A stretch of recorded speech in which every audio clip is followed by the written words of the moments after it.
Hello everyone. तो इस video में हम देखेंगे कि डिबगिंग कैसे करना है अपने कोड को। कोई एरर आ रहा है तो आप ऐसे डिबग कैसे कर सकते हो। तो हम सीपी यूजर्स के लिए भी देखेंगे और नॉन सीपी यूजर्स के लिए भी देखेंगे। पहले मैं डेमो दूंगा कि कैसे डिबगिंग करना है, फिर हम उसका सेटअप देखेंगे। ठीक है। तो इसमें क्या है, मैंने ये इंक्लूड किया है। इसी में सारा कोड है जो भी डिबगिंग का है। तो ये मैंने फाइल इंक्लूड करी है debugger.h। इसमें सारा कोड लिखा हुआ है डिबगिंग के रिलेटेड। अभी देखने हैं कि यूज कैसे करना है। तो क्या करना है आपको, बस ये बहुत सिंपल यूज करना है कि बस जो भी आपको डिबग करना है उसको बस डिबग लिखना है और उसको अंदर डाल देना है। मान लो मुझे ये डिबग करना है वन, मैंने स्ट्रिंग डिबग कर लिया, कैरेक्टर डिबग कर लिया। मान लो आपको वेक्टर दिया हुआ, तो डिबग भी लिख दिया तो वेक्टर प्रिंट हो जाएगा। इसका मैं आउटपुट भी साथ साथ दिखाता हूँ कि कैसे ये वर्क कर रहा है।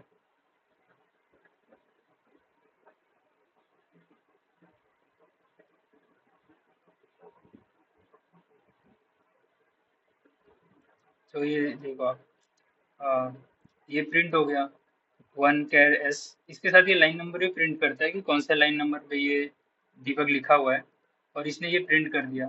फिर इसको ये आपने डिबग वी लिखा था, इसके कोरोस्पोंडिंग इसने पूरा वेक्टर प्रिंट कर दिया विद इट्स इंडेक्स। ठीक है। डिबग पीटीआर का यूज क्या है कि आपको अगर मान लो वेक्टर का साइज बहुत लार्ज है, 500 है, आपको सिर्फ उसका 10 एलिमेंट प्रिंट करना है, तो आप वो डिबग पीटीआर वी लिखो और उसके साथ साइज लिख दो इसका, बस हो गया वो काम। दो दो एलिमेंट प्रिंट हो जाएंगे। ठीक है।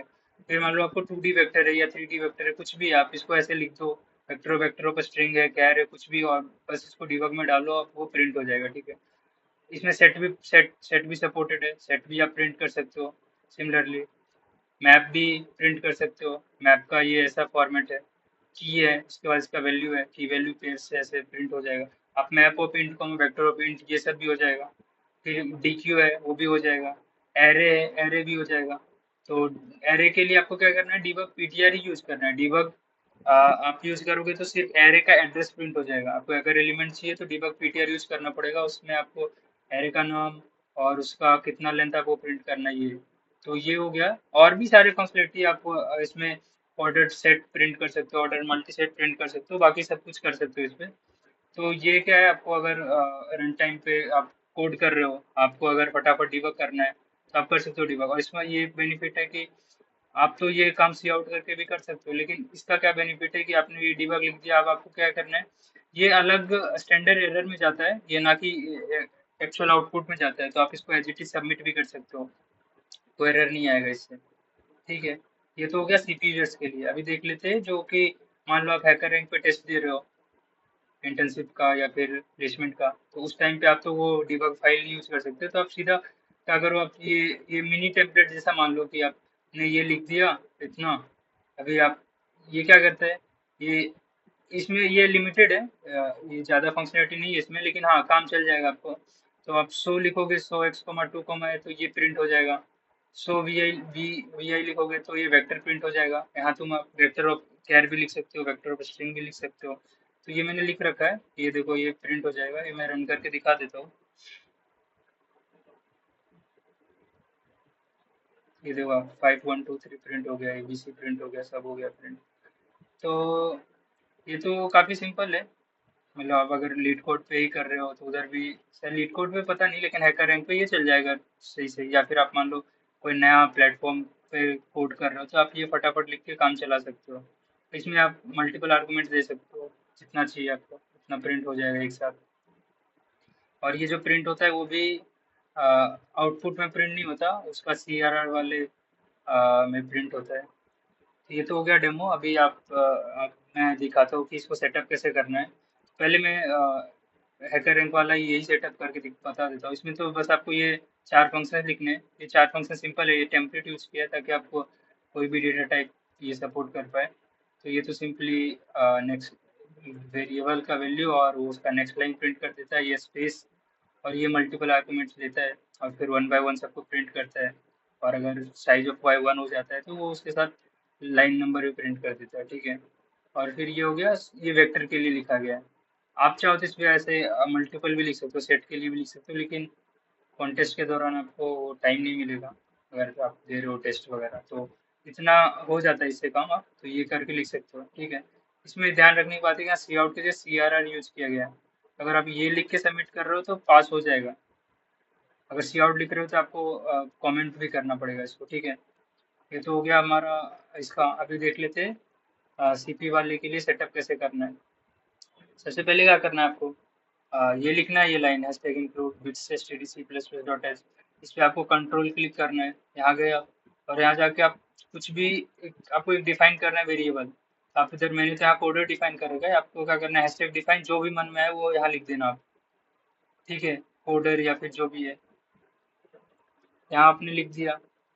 अभी क्या है, आपको क्या करना है, ये लिखना है स्निपेट्स, ये चीज लिखना है कि इफ डिफाइन कोडर, मतलब ये मैंने stdc प्लस प्लस में डिफाइन कर रखा है, तो मैंने लिखा है कि अगर ये डिफाइन है तो ही ये debug dot H file include करो, नहीं तो क्या करो, आप जो भी जहां जहां भी debug लिखा हुआ है उसको आप इग्नोर कर दो, क्योंकि क्या लिखा हुआ है हैशटैग डिफाइन debug, इग्नोर कर दिया। अभी क्या है, मैं मान लो इसको सबमिट कर रहा हूँ कोड फोर्सेस पे, तो वहाँ क्या होगा, वहाँ तो कोड डिफाइन नहीं है, तो बेसिकली ये वाला एग्जीक्यूट होगा, तो वो दिखाएगा अच्छा यहाँ debug लिखा हुआ है, और इसकी जगह तो कुछ है ही नहीं, मतलब इसको ये ब्लैंक मानेगा, इसकी जगह वो कुछ नहीं करेगा, ठीक है। ये हो गया। अभी क्या करना है आपको, debugger डॉट एच को इस फाइल में रखना है, तो आपको क्या करना है, पहले stdc plus plus dot H में गए, राइट क्लिक किया और फाइल एक्सप्लोरर में रिवील किया इसको, ठीक है।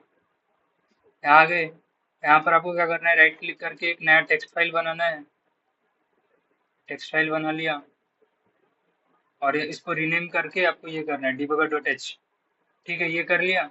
debugger डॉट एच बनाया, इसको ओपन किया VS कोड में, और फिर इसमें क्या करना है, ये पेस्ट कर देना है, जो भी ये पूरा ये मैं डाल दूंगा डिस्क्रिप्शन में, आपको वहां से उठा के इसमें बस पेस्ट करना है।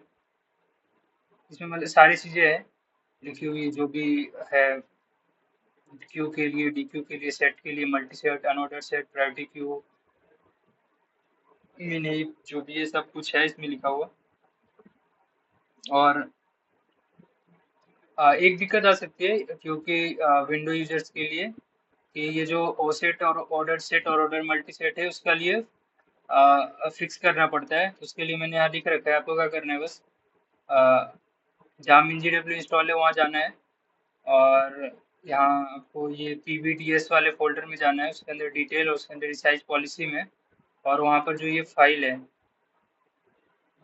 जैसे मैं दिखा देता हूँ, ये वाला जो डायरेक्टरी है, यहाँ में गया, राइट क्लिक किया, रिवीलिंग फाइल एक्सप्लोर किया,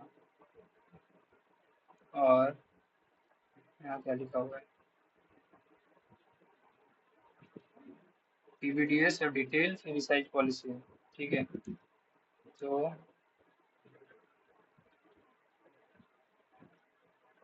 pvds डिटेल, फिर इसके अंदर रिसाइज पॉलिसी में गए हम, इसके अंदर जो भी ये वाला है, कौन सा फाइल है, hash standard resize policy, hash standard resize policy, इस तरह आपको इधर कुछ और भी दिखेगा, तो उसको बस आपको हटा के, ये नंबर हटा के ये करना है बस, तो ये फिक्स हो जाएगा। यही है डिबगर वाला, ये सीपी के लिए हो गया। और वो जब आपको ऐसे नया कोई एडिटर दिए रखा है तो आपको उधर डिबग करना है, तो आपने ये बस लिखा और उधर से हो जाएगा काम, ठीक है। अगर कोई डाउट हो तो आप कमेंट्स में पूछ सकते हो। Thank you.